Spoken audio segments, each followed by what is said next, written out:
MaXXXine. You're quite a popular name in adult entertainment, is that correct? Did you always want to be in that line of work? I always wanted to be famous.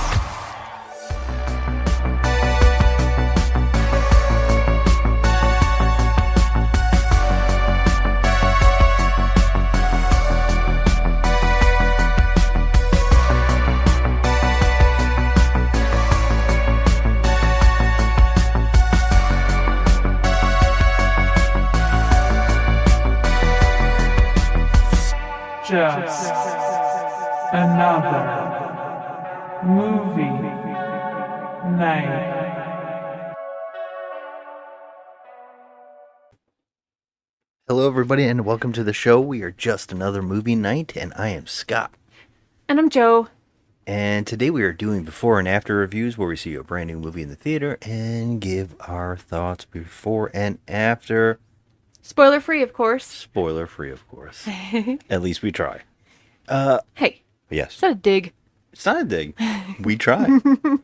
Sometimes we're a little drunk. Sometimes we're not. You never know what's going to happen on this show. Well, I do plan on having a beer or two before the movie, so I should be fine by the time we get Yeah. No beer at the theater.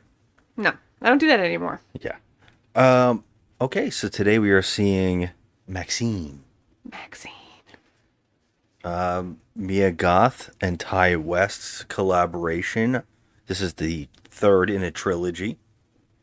And it's been a really interesting ride. Something that very odd in the horror community to get something like this. Yeah.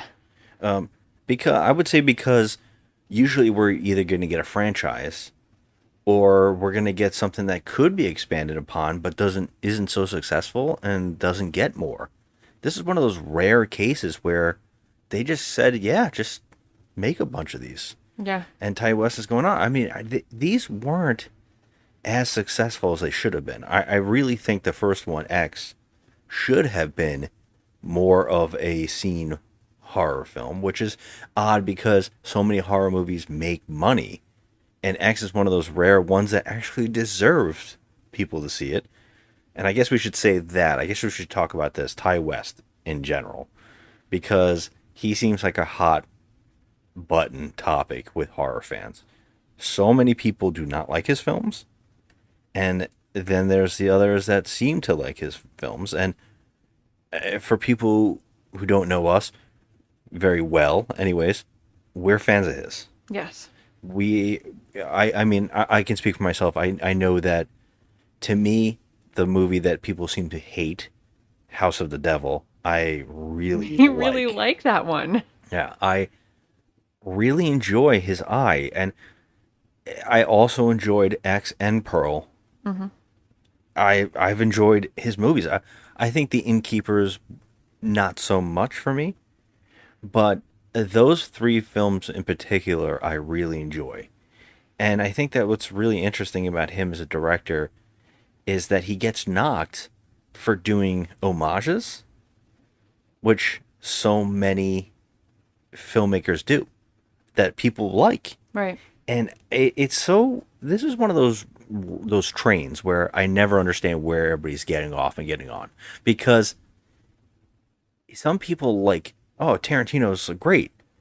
And then he does homages like constantly. He's always paying a tribute to things that he grew up on and loved. I was just going to mention Tarantino. And I think I'm a huge fan of De Palma, but he's another one who was very known for doing the same thing, and he's gotten some slack, or flack, I should say. But it's odd to me because how do you throw a rock in the industry of any pop culture and not hit someone else's work?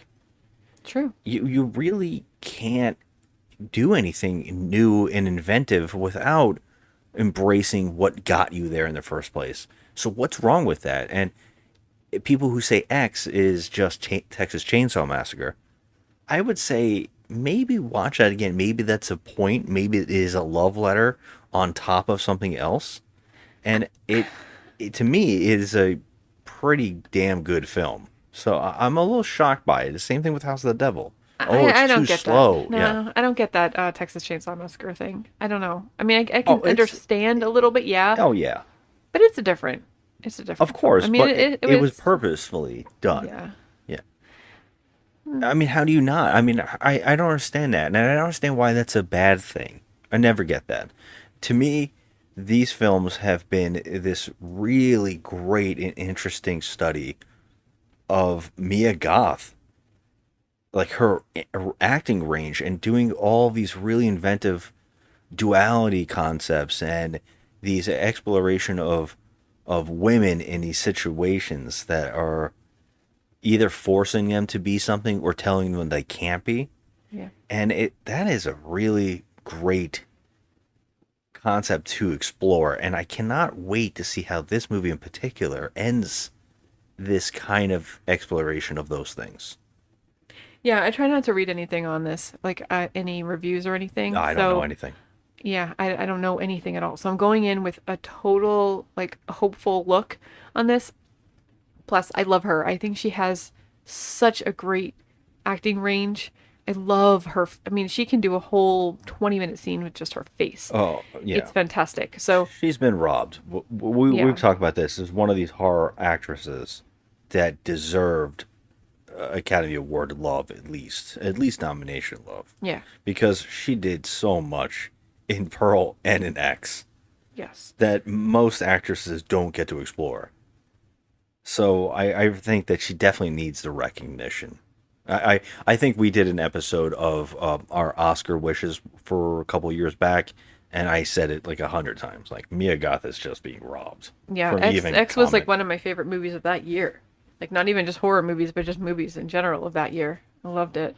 Yeah, well, in Pearl, just the ending alone, Yeah. I think everybody kind of agrees. Not even just the ending, the entire speech, the monologue that she has, really shows her acting range, and it is incredibly delivered. Yeah.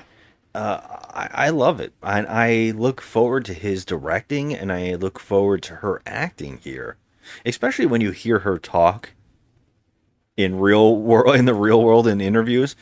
The voice is so unlike anything here, and I think that even makes me like her more as an actress, Yeah.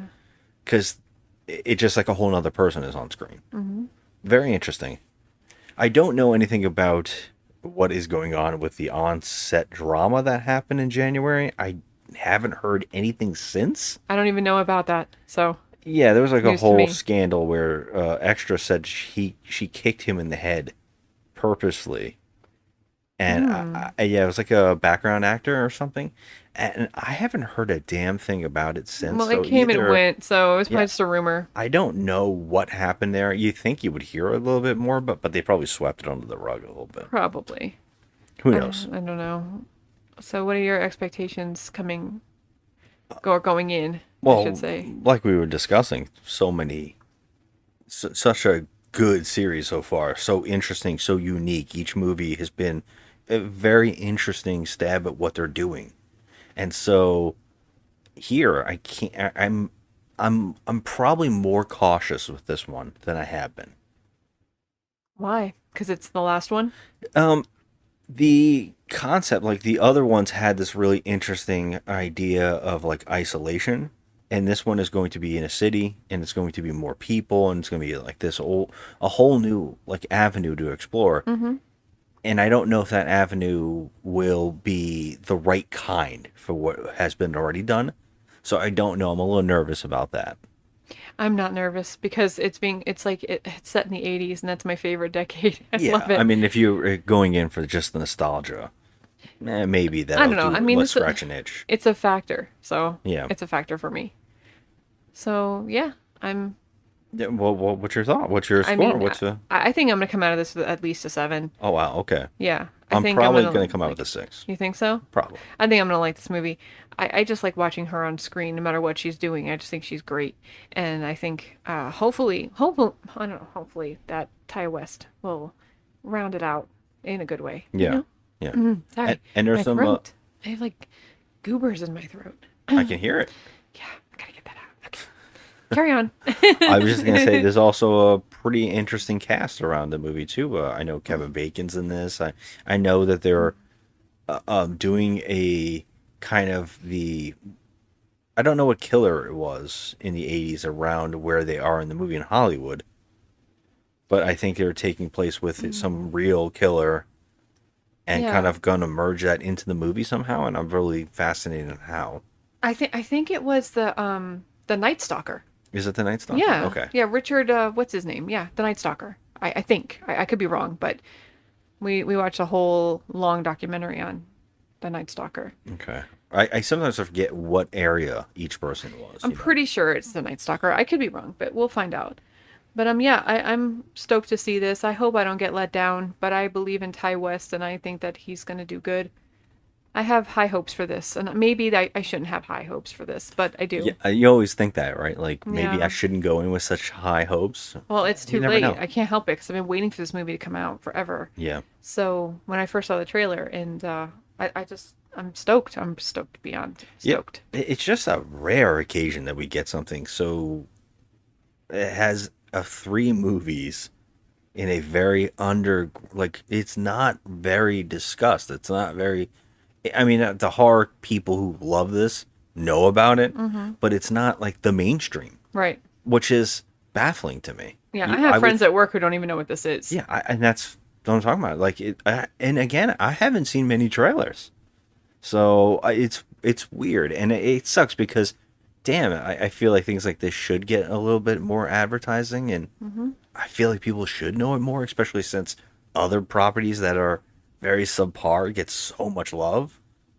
Yeah, we don't Yeah. have to name them, but I know what we're you- both you- thinking. Yeah, it's just odd to me, but it's really cool to see it, like a culty film get 3 movies. Yeah. Very interesting. I can't wait to see how this ends it too.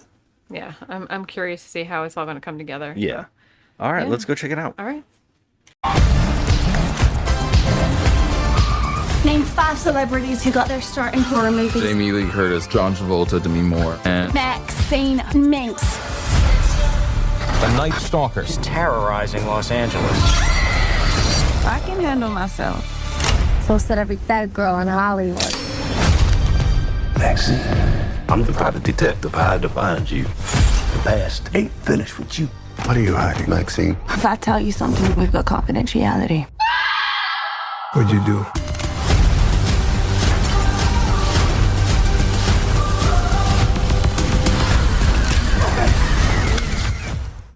And we're back. We just saw a movie. What movie we see? We saw MaXXXine. What you got? What you got for me? Fucking sucked. I hated it. I was very disappointed. I went in with all these high expectations. This was the most lackluster, boring third act of a trilogy that I have seen in many, many years. I felt very let down. I'm going to say it right off the bat. Mia Goth did not have a fraction of the charisma and acting abilities that she showed in the other 2 movies. And I'm very let down, and I'm pretty angry. I'm not gonna lie. Pretty angry right now. Yeah, I found this movie disappointing as well. It was more that it felt exactly the way that I was afraid that it would feel, which was getting her in a more open environment would close up that that claustrophobic world that we watched her in each movie. And this one opened it up into the entire thing about being a celebrity, and we got more and more characters. But as we got more and more characters, each character felt more cartoonish. I will give the movie some credit. I don't know if you agree with this. I would like to hear your thoughts. I really like the way that he directed it and made it feel like the 80s. Yes. That was one of the only things that I truly appreciated about the movie. Yeah, I would say that some of the casting is questionable. For the tone, but he used a film grade, he used the credits, he used the sets, the cars, the outfits, and people. he found a good way to make everybody feel like the 80s. Yeah. But like I said, some of the characters kind of tonally clashed. Like going off and on from, I don't know, cartoony versions of people, the way that people reacted. And I know that I'm sure it was all done for a purpose, but I don't think that the purpose overall worked. No, it didn't.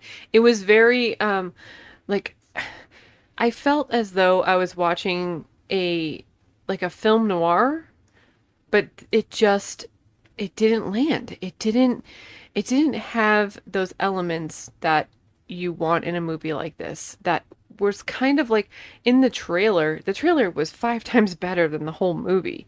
And that's rare because most of the time the trailers they lie, it's kind of like a dupe where you get, what you end up getting in the movie is not really what you're seeing in the trailer. There's a lot of, things that get taken out, and it's just the trailers are usually edited for dramatic effect and to lure you in. And it did that. It was effective. It did lure me in. But the end result of the movie was a huge letdown. It could have been one of those kind of like, because it did have something to do with, we were right about the Night Stalker, but it went nowhere. Yeah, it really did. It didn't have, it really wasn't it set it important up, at all. No, it set it up like it was going to be something. And then it just forgot about that whole entire plot line. And I was like, okay, well, what is the reasoning? They had because they had a problem where you can only do one or two things. You have to pay respect to the victims of the actual killer and say that events weren't changed unless you're doing what Tarantino did, and it was like the alternate history in which those people survived, and it's like more of a love letter to the victims than it is the villains. You're referring to Once Upon a Time in Hollywood? Yes, what Tarantino is famous. Okay. He also Inglourious Basterds, which he's making his alt history, like and I like that, and I could deal with that if that's what was going on here as well, but it doesn't. It's using it only as a backdrop to make another mystery type thing, and what we get is not even close to being worthy of even trying to do that, like that thing. In fact, they could have just done anything and it wouldn't have mattered. Right. Overall. I don't know. I think I mean, without giving away any spoilers, there's a couple of kickbacks, a couple of flashbacks to what happened in X and Pearl and things like that. Just X. Or really X, yeah. But I feel like it didn't land anywhere. Like there was nowhere for that to go. And they didn't pursue any sort of like lore. They kind of just did whatever they wanted to do in this. Like when I said it was like kind of like a film noir, it really had that feel. It did. It's like it wanted to be. It wanted to be, but then it just everything went the opposite direction. Like there was absolutely no need for, Kevin Bacon's character in this. That was probably the best parts. I mean, yeah, but you'll admit that he was very cartoonish. Oh, it was that's a very over the top. There's even like I'm forgetting the actor's name who plays one of the cops. Everybody's Bobby Carnival? Yes. Okay. Thank you. I knew I was going to butcher trying to say that name. Well, you're married to an Italian broad. Yes.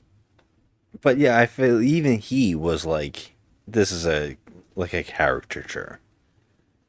Like that's how I feel about like some of the characters in general, which is a shame because there are things here that are definitely worth a damn. Yeah. In the overall scheme, there is like an alleyway incident that happens that is quite great. It's things like that, and I just feel like overall, you kind of wished that this was kind of an 80s mixed in with maybe him changing genre. You know, which Yeah. the movie seems like it wants to do, like you're saying, doing film noir while also doing horror, but the transfer could have been really well done, where this became more like a De Palma's Blowout or Dress to Kill. Yeah. This could have been something really well done if he maybe got a little bit on his high horse of directing and like stylizing the whole film. Maybe this could have been something really stellar, but it almost feels, and I maybe I'm wrong here. This is something that maybe someone can explain to me later on, what the overall message was, because it is lost on me.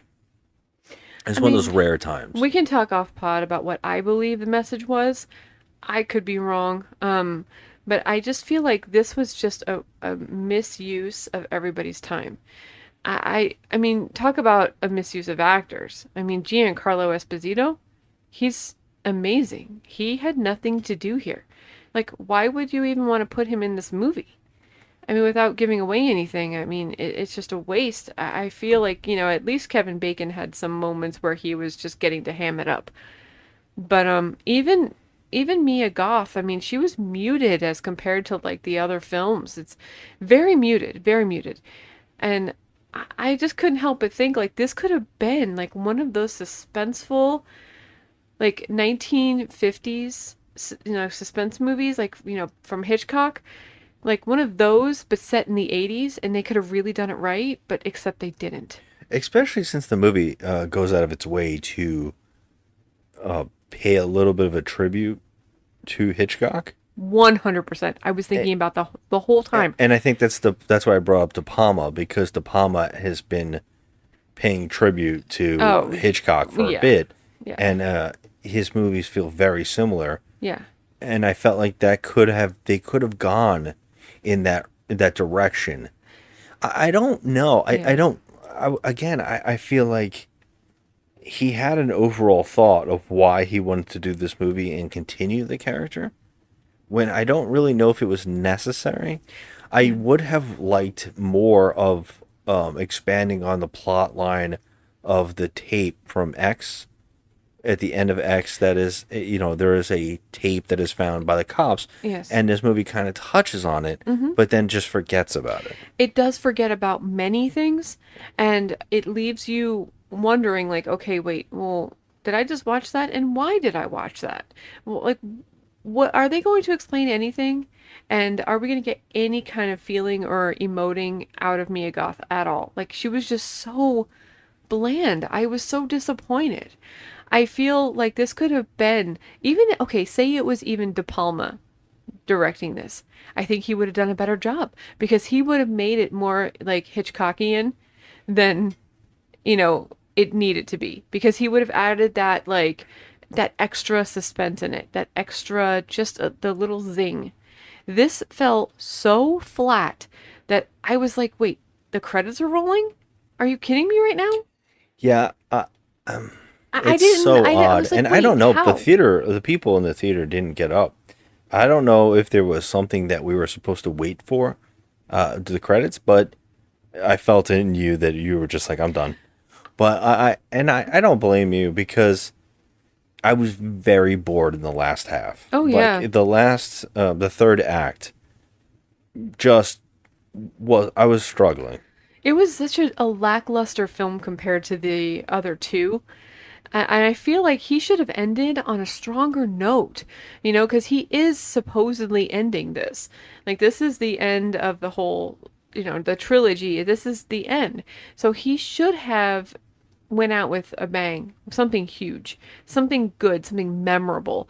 But this movie was very bare bones. It was just something you could see on Netflix and be done. It didn't, all the hype that was surrounding this, and just like, I mean, it's subtle. It's only for like cult fans. Well, yeah. for us, Yeah. I mean, people that are fans of Ty West, people that are fans of Mia Goth, and, you know, the X and the whole thing. It got us wanting something different than what we got. I mean, we were so stoked seeing that preview, and we're like, oh my God, this is going to be amazing, because if it's anything at all like, you know, the first two films that he did in this trilogy, it's going to be something. It is going to be really good. He's going to go out with a huge, just a fireworks display here. And it was so lame. Yeah. Like, I had nothing to discuss. Like, I was like, okay, well, at least the first two movies had so much to talk about. I mean, just everything. There's so much about those movies, like her acting and just even the story, the plot. I mean, even the characters, everything was, you could talk about. Here, I got nothing. It was bare bones. There was no characters to actually give a shit about. I mean, and it really does, because you're right, because in the other films there was a sense of directing and trying things out, doing some things where in Pearl it was blending with, like, playing with the genre a lot, and it was doing surreal things while also knowing exactly, and that's what I like Ty West about, especially with the House of the Devil in these movies, is his use of, like, silence at the right moments, or using a song in a way where it's just really changes the meaning of the moment. And, like, I think he did that brilliantly in X. And here, it was just so, to me, straightforward. And when it got to the ending, I was like, you gotta be fucking kidding me. Like, that's what we were aiming toward. This was the direction. That's this was the way tone. I felt. Yeah. Even, like, he was playing with transitions. Yeah. Again, from scene to scene, he was doing transitions like he did the other ones, where they really were creative and really they were different, but they worked in a way what he was trying to tell his story was. Here, it was just like, yeah, I'm going to use transitions because I wanted to feel old. But it just didn't, it wasn't, like, clever. It didn't hit. It didn't do the job that he wanted it to do. It just didn't have that effect. And I feel like, I feel like you should end on a strong note, since your first two movies in this series were so goddamn good with, like, the emoting, the acting, everything. Just the look on Mia Goth's face for 20 seconds of a shot where she doesn't even speak and she's just smiling. That has more of an impact than this whole hour and a half or whatever movie, that it was, the runtime of this whole entire movie. I didn't feel any impact at all in this. This was just bare bones. It was boring. There was nothing to even care about or even feel like, oh shit moments, like even in X, like, there were so many oh shit moments. We're like, oh my God, are you freaking kidding me? Those kind of moments. Same with Pearl, those kind of moments where you're like, oh hot damn, Yeah, it's that build up the build up to moments that are really meaningful. Yeah. And here, if things happen to people, I was like, well, I only spent like a couple minutes with these people. Like, I don't really know them enough to feel like they're real characters or people. Right. It's not drawing me in. And I don't know if that was the overall message, but there was a couple times where I was like, you better tell me this isn't really happening. This is some kind of, like, vision. I felt like that was going to happen because it feels like it does, and then it doesn't. And yeah. It's like, I don't know. It's like, that whole, I'm a fucking movie star. Okay, here's the thing. How? When did you get there? I would like to see some things, like they showed us, but it wasn't enough to fill a whole movie. I just felt let down. I felt like dragged through the mud a little bit, because after seeing the other two, not to sound like a broken record, but there's just nothing here. There was nothing to get me excited or, creep me out. Like, there was creep factor 11 in the first two. Like, I mean, there was moments where you're like, oh my God, that's where creepy. I brought up that other stuff where I was like, are you going to do film noir horror like we were saying with De Palma? Are you going to do that? Then, do that. But here, like you said, if you're going to, like, be devoid of the creepy moments and all that and use gore in a comedy way, I don't know. Yeah. Final scores. What are you thinking about this? I'm really let down, man. I mean, this is a mediocre film for me. I'm gonna give it a 5. I I'm know. pissed off. There's I'm like let down. there's a half of me that wants to give it a 6, but I feel can't. like a 5. I feel like maybe one day I'll watch this again and maybe see something a little different. I don't feel that way. But that's the only reason I even considering a 6, because I feel like there was things about it that I found okay, but I feel like extremely mediocre is how I feel. Do you feel at all like let down? And it feels like it might hurt some of the. I feel like I always kind of had this thought that this movie was unnecessary, especially since the sequel is a prequel. Yeah. And I was like, oh, that's really clever to do a prequel. And then when they said, oh, no, we're going to follow MaXXXine after X, I was like, oh, okay, that's interesting. Do I need it? Not necessarily. I kind of got the idea, but they did set up something with this church stuff. But then do that, do that heavily instead of what they ended up going with. It feels odd. Yeah. So I'm gonna have to go 5 as well. It's mediocre. It just didn't do anything for me. I was severely let down, especially because I don't go into any movie like so stoked that I know I'm going to come out with like a solid 7. And this time I thought I was coming out with a solid 7. And it pissed me off. I was like, I walked out of there and on the walk home, I'm like, motherfucker. Like, I mean, I'm sitting here for months waiting for this film to come out. And this is the shit that you deliver to me? Like, it didn't do anything for me. Like, there was just she didn't even have any moments of severe acting. I wanted severe acting from her because she's so goddamn good. And I got nothing.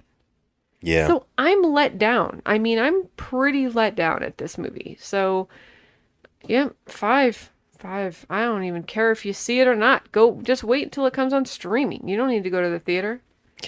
Yeah, Yeah, I see it. I know this is an odd beast. I had a fear that this was going to occur. I kind of mentioned it in the opening a little bit with my thought of having her in a world with more characters and more open spaces. Yeah. And I think I'm kind of right.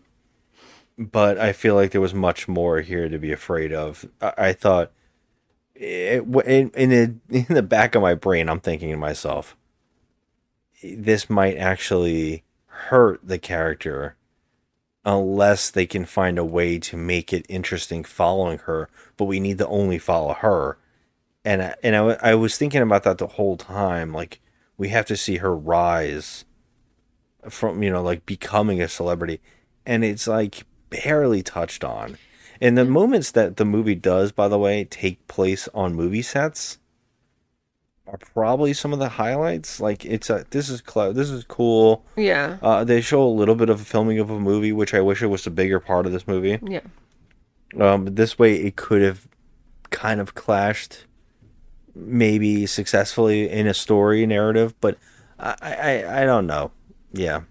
I think right now my brain will be doing fanfic of what it could have been instead of what we got. Yeah, agree. And I'm 100% in support of going to your local theater to support the theaters and keep them alive. But this is a big letdown. But hey, I'm still in support of the theaters. But I don't think you have to worry when movies like Minions 8 comes out and like the theater was slam packed with kids. Yeah, that came out tonight too. So. Oh, and you know what's crazy though? Our theater was full. Yeah, it was. Yeah, we had the small theater this time. Yeah. And it was full. But I want Ty West to do good. I want him to make money. I want Mia Goth to do good. But I just feel really let down. I mean, I'm a fan of Ty West, and I feel like he should have done better. I just always, yeah, of course, right? I'm still a fan of his. That doesn't change. However, I just feel very let down by this movie. I'm hoping that this isn't something that continues for next week's movie, because I'm also very much looking forward to next week's horror movie, which is Long Legs. and it has the best trailers of all time. And it is some of the best advertising for a movie that nobody even knows what it is. And I am super stoked.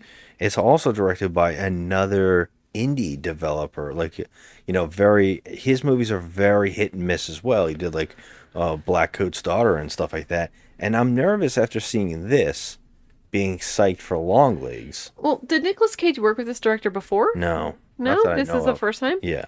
Well, Nick Cage is he's very important to me. So I'm stoked to see that. But then again, now I'm scared because I'm like, all right, do I get my hopes up? But then the last time I got my hopes up for a Nicolas Cage movie, it was Pig, and I really liked that one. So I don't know. My dream scenario as well. Oh, that movie's great, yeah. Yeah, and you know what? I have to ask you this question.